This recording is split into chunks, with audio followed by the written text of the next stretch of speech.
So SIFAT stands for Servants in Faith and Technology.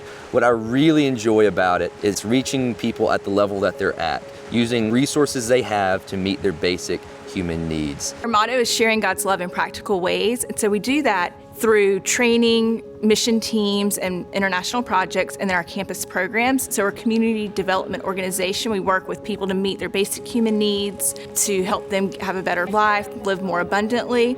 And so we do that working with community leaders, which could be pastors, people with their own nonprofits, women's group leaders, teaching them practical skills that they can put into action in whatever their ministry is. Because sometimes we live in a bubble, and if we're doing okay, we just don't realize how many people don't have the basic things that we do, like clean drinking water and a shelter over our heads, a bed to sleep in, and food to eat.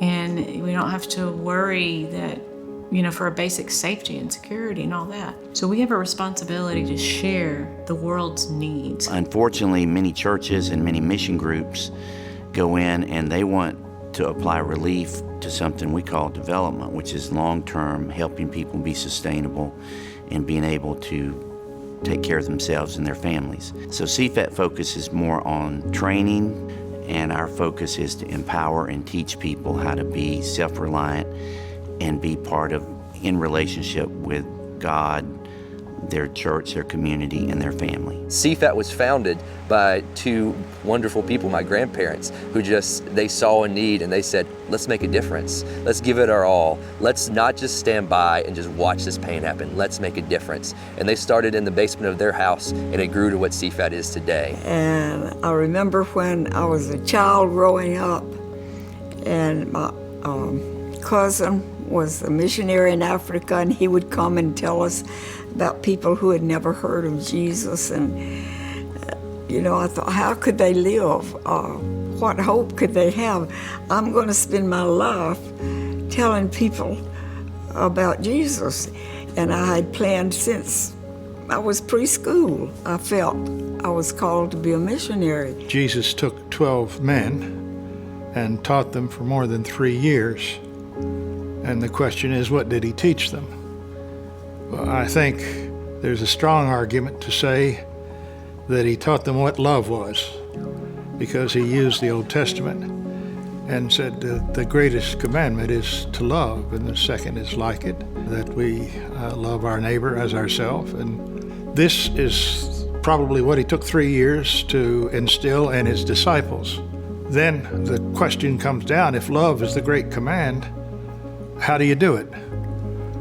And SIFAT as an organization is one attempt to share God's love in practical ways. It's not the only way, but it's the way that we've been led to follow. So when you say, what is SIFAT? SIFAT is a department of the kingdom of God. But our purpose is not just to get people to say, oh, ain't it awful? Because then you would just like, well, what? That's overwhelming. There's so many problems, world hunger, poverty, suffering. What can I do about that? And then it might just make you or me or anybody just want to run away and abort it. So at SIFAT, we're about promoting solutions. And they work, and I've seen it. And it's exciting to be a part of it. I can think of nothing that pays more.